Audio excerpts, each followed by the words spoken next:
के साथ मैं हूं मुकुल शर्मा। आप बताएंगे दिन भर आज कौन सी खबरें रहेंगी सुर्खियों में, इसके साथ साथ क्या रहेगा खास। लेकिन सबसे पहले नजर डालते हैं इस वक्त की हेडलाइंस पर। प्रधानमंत्री नरेंद्र मोदी आज वाराणसी के दौरे पर लगभग 2200 करोड़ रुपए के शिक्षा, स्वास्थ्य, कनेक्टिविटी, टूरिज्म और स्पोर्ट्स से जुड़े प्रोजेक्ट्स की करेंगे शुरुआत।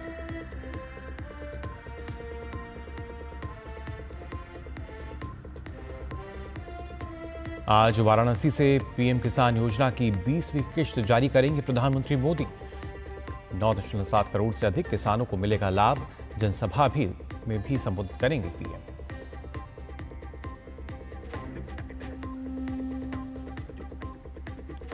दुष्कर्म के मामले में दोषी करार जेडीएस के पूर्व सांसद प्रज्वल रेवन्ना को बेंगलुरु की विशेष अदालत आज कर सकती है सजा का ऐलान।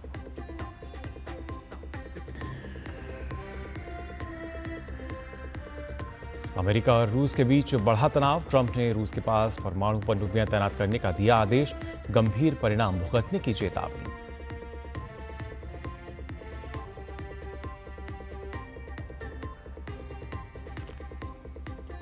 और अंडर 17 वर्ल्ड रेसलिंग चैंपियनशिप में भारतीय महिला पहलवानों ने दिखाया दम। 2 गोल्ड, 3 सिल्वर और 1 कांस्य पदक के साथ चैंपियन बना भारत।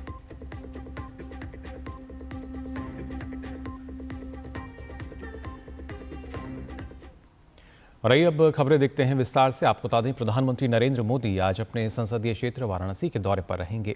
प्रधानमंत्री बुनियादी ढांचे, शिक्षा, स्वास्थ्य सेवा, पर्यटन, शहरी विकास और सांस्कृतिक विरासत सहित कई क्षेत्रों से जुड़ी 2200 करोड़ रुपए की लागत वाली कई विकास परियोजनाओं का शिलान्यास और उद्घाटन करेंगे।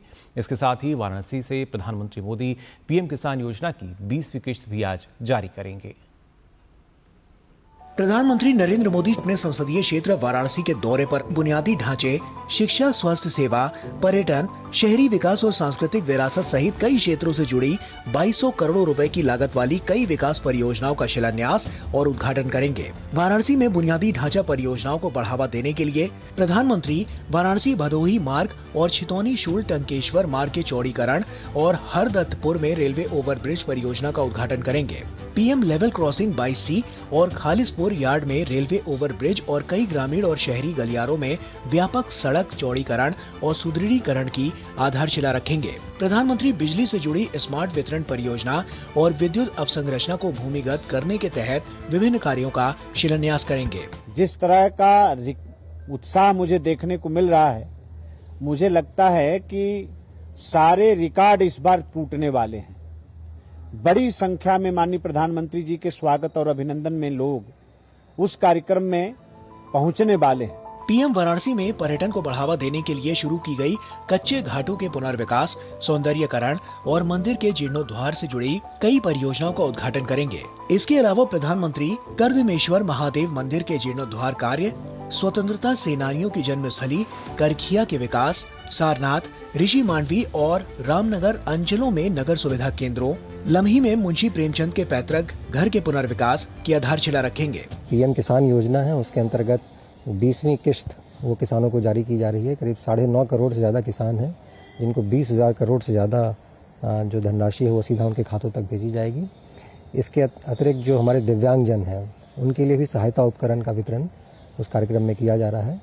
तो विविध उसमें लोक कल्याण के कार्यक्रम है जो माननीय प्रधानमंत्री जी के कर कमलों के माध्यम से होगा और वहाँ स्थानीय स्तर पे भी बहुत उत्साह देखने के लिए मिल रहा है। इसके अलावा पीएम जिन परियोजनाओं का उद्घाटन और शिलान्यास करेंगे, उनमें 53 स्कूल भवनों के उन्नयन कार्य, महामना पंडित मदन मोहन मालवीय कैंसर केंद्र का उद्घाटन, होमी भाभा कैंसर अस्पताल में रोबोटिक सर्जरी और सिटी स्कैन सुविधाओं सहित उन्नत चिकित्सा उपकरणों की स्थापना, जिला पुस्तकालय का निर्माण, जखनी, लालपुर में सरकारी उच्च विद्यालयों के कायाकल्प, पशु जन्म नियंत्रण केंद्र और श्वान देखभाल केंद्र, सिंथेटिक हॉकी टर्फ का उद्घाटन शामिल है। बनारस में इतना बड़ा काम किया है, विश्वनाथ मंदिर वगैरह बनाया है। जो सड़कें की हालत पहले बहुत खराब होती थी, अब वो बहुत बेहतर हो गई है। मतलब कि आने जाने के लिए लोगों को बहुत ज्यादा सुविधा हो गया। प्रधानमंत्री जी ने हमारे देश के लिए बहुत अच्छे कार्य किए हैं और उन्होंने हमारे देश की प्रगति के लिए और हम बच्चों के पढ़ाई लिखाई के लिए बहुत नेक कार्य किए हैं। इसके लिए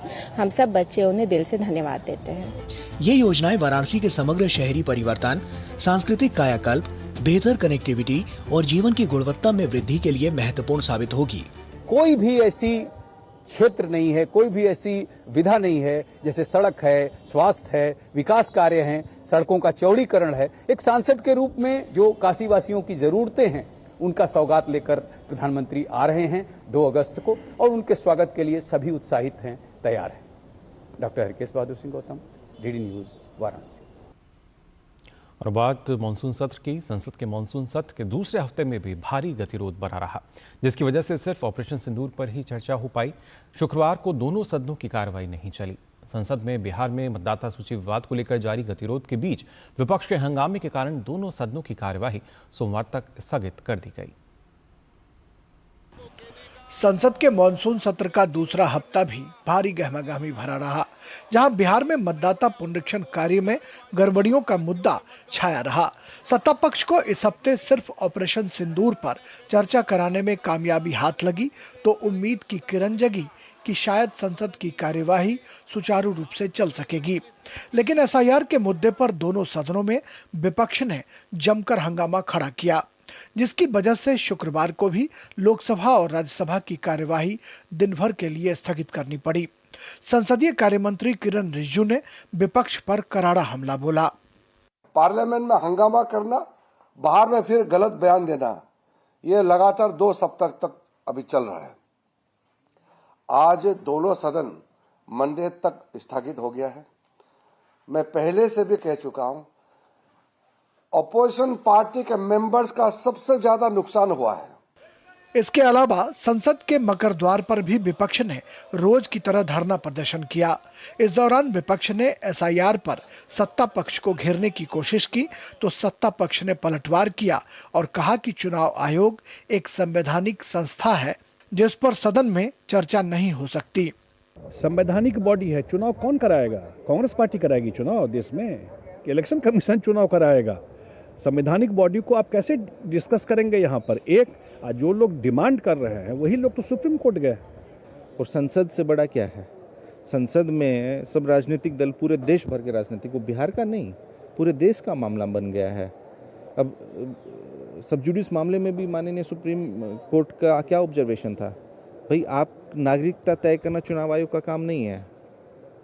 और हम फैक्ट्स पे लॉजिक्स के साथ अपनी बात रख रहे हैं। अभी भी जैसे इन्होंने कहा कि 25 लाख लोग मृत पाए गए हैं, तो क्या बिहार के birth and death registrar of Bihar ने ये कंफर्म किया कि इतने महीने में समरी रिवीजन के बाद इतने लोग मर गए हैं?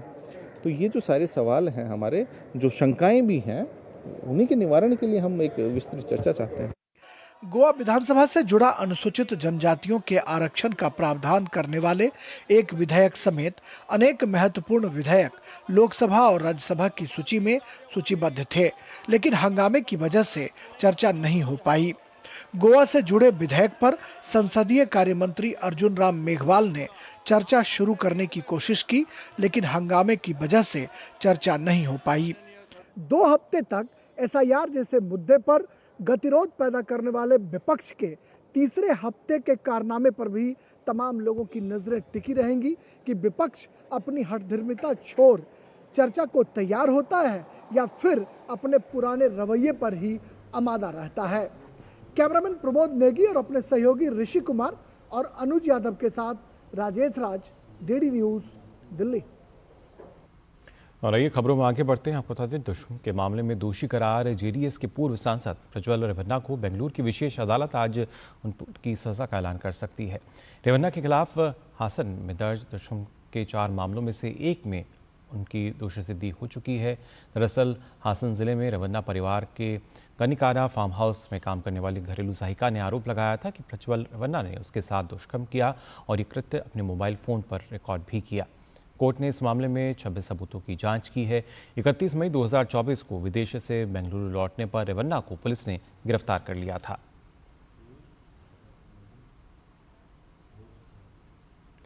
जम्मू कश्मीर के रियासी जिले में हादसे में रामनगर के sub divisional magistrate Rajendra Singh और उनके बेटे की मौत हो गई, जबकि उनकी पत्नी और बेटी सहित 6 लोग गंभीर रूप से घायल हुए हैं। ये हादसा सलूक इख्तार नाला क्षेत्र के पास हुआ जब उनकी गाड़ी भूस्खलन की चपेट में आ गई। पुलिस के अनुसार हादसा उस समय हुआ जब राजेंद्र सिंह अपने परिवार के साथ धर्मारी से अपने पैतृक गांव पटियां लौट रहे थे। इस दौरान अचानक हुए भूस्खलन में उनकी गाड़ी मलबे के नीचे दब गई।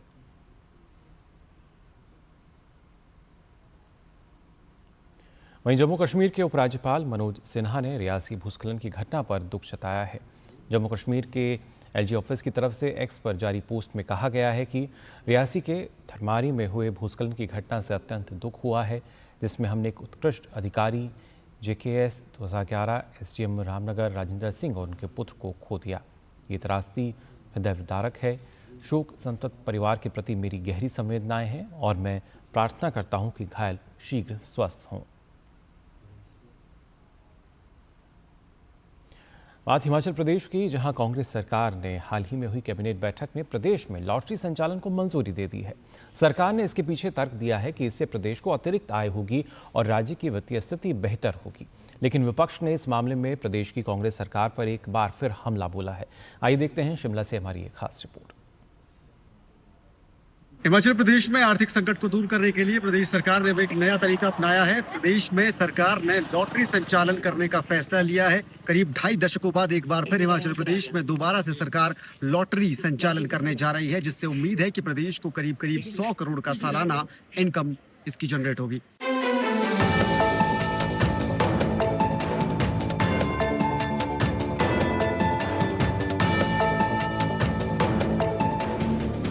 सत्ता में आने के बाद से लेकर लगातार आर्थिक संकट से जूझ रही हिमाचल प्रदेश सरकार ने प्रदेश में अब लॉटरी संचालन करने का फैसला लिया है।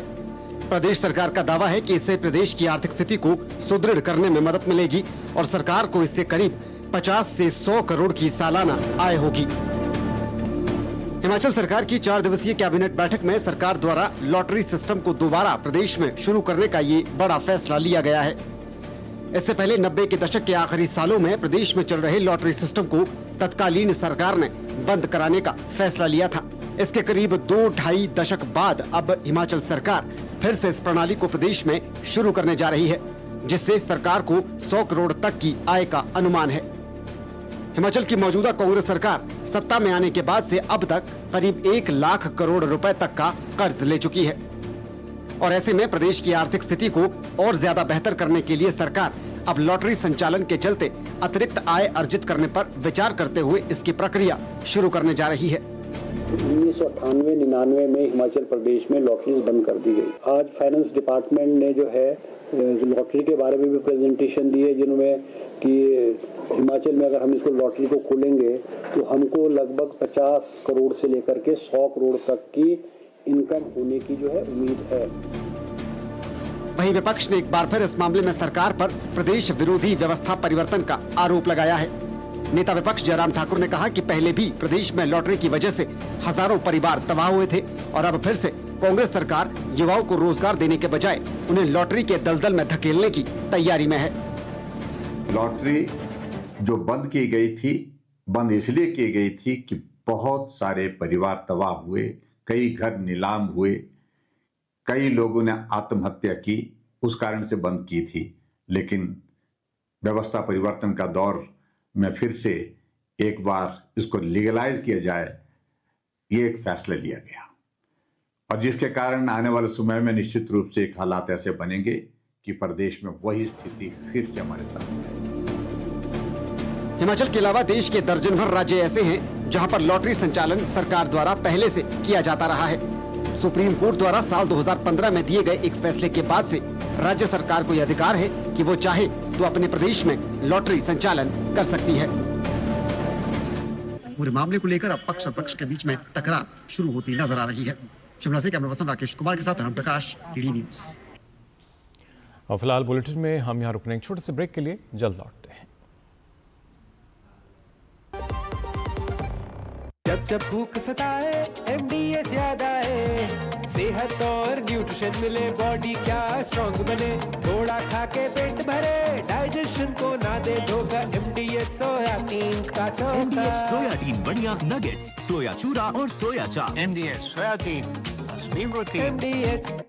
दादू दादू, हाँ? ये प्रीमियम क्या होता है? बेटा प्रीमियम मतलब समझ लो पेट्रोल। जब तक कार में पेट्रोल है तब तक कार चलेगी, पेट्रोल खत्म कार स्टॉप। पर पापा, इस बार पेट्रोल खत्म होने पर भी कार चलती रहेगी। वो कैसे? LIC के जीवन लाभ में प्रीमियम पेमेंट हो जाए स्टॉप, पर पॉलिसी के फायदे चलते रहते हैं। मतलब अब लाइफ की गाड़ी चलेगी नॉन स्टॉप। LIC हर पल आपके साथ। जब मंगला जी की किडनी का ऑपरेशन हुआ तो पॉलिसी बाजार की टीम ने हॉस्पिटल पहुंचकर 18 लाख रुपए का क्लेम अप्रूव करवाने में पूरी हेल्प की। बीमारी में हेल्थ इंश्योरेंस ही काम आएगा। पॉलिसी बाजार पर 1 करोड़ का हेल्थ इंश्योरेंस सिर्फ 360 रुपए महीने से शुरू। ब्रेक के बाद आप सभी का एक बार फिर स्वागत टीडी न्यूज पर। राष्ट्रीय राजधानी नई दिल्ली स्थित दूरदर्शन भवन में बिहार के दिग्गज राजनेताओं का समागम हुआ। अवसर था दूरदर्शन के डीडी डायलॉग के बाद बिहार की कार्यक्रम का। इस कार्यक्रम में बिहार के बड़े बड़े राजनेता शामिल हुए। डीडी डायलॉग में सभी ने बिहार चुनाव को लेकर अपने दलों का पक्ष और मुद्दों को डीडी न्यूज के माध्यम से जनता के सामने रखा। बिहार में 2025 के विधानसभा चुनाव की तैयारियां जोर पकड़ने लगी हैं। प्रदेश के दोनों प्रमुख गठबंधन एनडीए और इंडी गठबंधन के भीतर सीट बंटवारे को लेकर सरगर्मी तेज हो गई है। गौरतलब है कि इसी साल के अंत में राज्य में विधानसभा चुनाव होने हैं। दूरदर्शन समाचार ने बिहार विधानसभा चुनाव से पहले डीडी डायलॉग का आयोजन किया। डीडी डायलॉग के बाद बिहार की कार्यक्रम में बिहार के सभी दलों के दिग्गज राजनेता शामिल हुए। डीडी डायलॉग में सभी ने बिहार चुनाव को लेकर अपने दलों का पक्ष और मुद्दों को डीडी न्यूज के माध्यम से जनता के सामने रखा। डीडी डायलॉग कॉन्क्लेव में बड़ी संख्या में युवा भी शामिल हुए और उन्होंने केंद्रीय मंत्रियों और सांसदों से प्रश्न पूछे। केंद्रीय मंत्री गिरिराज सिंह ने कार्यक्रम बाद बिहार की में बड़ा दावा करते हुए साफ कर दिया कि आने वाले समय में बिहार के अगले मुख्यमंत्री नीतीश कुमार ही होंगे। एक अपराध होता है संपोषित, संरक्षित। एक अपराध होता है कोई आपकी दुश्मनी हुई, कोई जमीन की दुश्मनी हुई तो उसको पकड़ करके सजा दिलाना। पहले संरक्षित अपराध था। वहीं लालू प्रसाद के बड़े बेटे तेज प्रताप यादव ने बात बिहार की में बड़ा बयान दिया। उन्होंने महुआ से निर्दलीय लड़ने का ऐलान करते हुए तेजस्वी यादव को जय चंदों से घिरा हुआ बताया। सबसे बड़ा समस्या है बिहार में पलायन का, कि यहाँ के लोग लड़के लड़कियाँ बाहर चले जा रहे हैं, विदेश चले, कि कोई रोजगार नहीं मिल। ये उस तरह का हवाला दे करके अपने काम को इन लोग छुपाने का काम कर रहा है। तेजस्वी यादव जयचंद से घिरे हुए हैं। एनडीए के प्रमुख घटक दल जदयू के कार्यकारी राष्ट्रीय अध्यक्ष संजय झा ने डीडी डायलॉग बाद बिहार की में राज्य में पिछले 2 दशकों में हुए समग्र विकास के साथ साथ विभिन्न सामाजिक आर्थिक संकेतकों पर हासिल असाधारण उपलब्धियों, मौजूदा राजनीतिक परिदृश्य और आगामी विधानसभा चुनाव में एनडीए के प्रति प्रो इनकम्बेंसी की विस्तार से चर्चा की। लीडरशिप चेंज होने से क्या फर्क पड़ता है, वो बिहार से बड़ा एग्जाम्पल नहीं है। एक ईमानदार काम करने वाला मुख्यमंत्री बिहार को मिला और नीतीश कुमार के प्रति प्रो इनकम्बेंसी है। नीतीश कुमार जी ने पार्टी बनाया ना कि आप अपने काम करके अपने उससे आप कहीं पहुंच सकते हैं। ये है जेडीयू, नीतीश कुमार जी की पार्टी। मैं यहाँ बैठा हुआ हूँ, लेकिन वहाँ तो परिवार के अलावा कुछ है। आज बिहार अगर 15 साल का हम लोग कार्यकाल कहते हैं, वो सिर्फ आरजेडी नहीं था, उसमें राहुल गांधी जी की भी पार्टी थी। अगर जंगल राज था, कोर्ट ने कहा, तो कांग्रेस भी सरकार में हिस्सेदार। वहीं राजद के राज्यसभा सांसद संजय यादव से जब डीडी डायलॉग बाद बिहार की में लालू परिवार के शासनकाल से जुड़े जंगल राज पर सवाल पूछा गया तो उन्होंने अपने दल का बचाव करते हुए एनडीए के शासनकाल पर ही सवाल खड़े कर दिए। जब बिहार झारखंड एक था, जब 54 जिले थे, इनसे तो 38 जिले नहीं संभाले जा रहे। तेजस्वी यादव कोई पैरासूट से नहीं जाते, वो लोगों के बीच में जाते हैं और चुन के आते हैं। जन स्वराज के संस्थापक प्रशांत किशोर ने बात बिहार की कार्यक्रम में राज्य की राजनीति पर अपने दल, जन स्वराज, विकास, जाति राजनीति और 2025 चुनाव को लेकर अपने विचार साझा किए। क्यों इतना पिछड़ा रह गया है बिहार? इसलिए कि इन लोगों ने लूटा है। आपको बताया क्यों? नहीं, यही 20 साल में लूटा गया। नहीं, 35 साल, 40 साल पहले जब स्ट्रेटेजी आप भी बनाते थे तो जाति पर आधार। अच्छा, हम स्ट्रेटेजी बनाते थे, आपको मालूम है? ये मेरी चीज नहीं है, जो रैलियों में बोला जा रहा है मैं वो सवाल पूछ रही हूँ। अगर बिहार में जाति पर वोट पड़ता है तो मोदी जी को वोट दिया किसने, ये बता दो। केंद्रीय मंत्री और लोजपा रामविलास के मुखिया चिराग पासवान ने बात बिहार की कार्यक्रम में बिहार के विकास, राजनीतिक रणनीति, युवाओं की भूमिका और भविष्य की राजनीति पर अपने विचार साझा किए। 3 सालों में जो खोया उसको पाने का प्रयास किया। पार्टी के नेता कार्यकर्ताओं का साथ समर्थन इसमें खुल के मिला और आज खुशी है कि एक बड़ी जिम्मेदारी प्रधानमंत्री जी के विश्वास पे निभा रहा हूँ। भगवा और हिंदू कभी आतंकवादी नहीं हो सकता, और आज तो कोर्ट ने भी एक तरीके से साफ कर दिया। इस बात को आज कहीं ना कहीं ऑथेंटिसिटी, वैलिडेशन मिल गया है। बिहार को युवा चेहरे की जरूरत है। देखिए, फिलहाल आज की तारीख में अगर हम लोग जिक्र करें तो मुख्यमंत्री नीतीश कुमार जी के अनुभव की जरूरत है। चिराग पासवान को जीतन राम मांझी से क्या प्रॉब्लम है? वो मेरे बारे में कहते हैं कि अनुभव की कमी है, तो उनके सामने मेरा अनुभव रत्ती भर भी नहीं और हो भी नहीं सकता।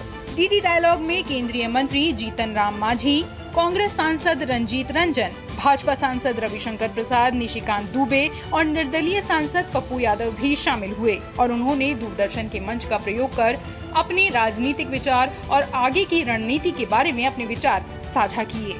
Bureau report, DD news. स्वतंत्रता दिवस के मद्देनजर भारतीय रेलवे ने विशेष स्वच्छता अभियान की शुरुआत की है। इस अभियान के तहत 15 अगस्त तक देश भर के रेलवे स्टेशन, ट्रेनें, यार्ड और कार्यालयों की विशेष सफाई की जाएगी। अभियान की शुरुआत कल नई दिल्ली रेलवे स्टेशन से हुई, जहां रेलवे बोर्ड के चेयरमैन और सीईओ ने स्वयं सफाई कार्यक्रम में भाग लिया और सफाई कर्मियों को प्रोत्साहित किया। उन्होंने यात्रियों से भी अपील की कि वे स्वच्छ भारत मिशन में सक्रिय भागीदारी निभाएं और रेल परिसरों को स्वच्छ बनाए रखने में सहयोग करें।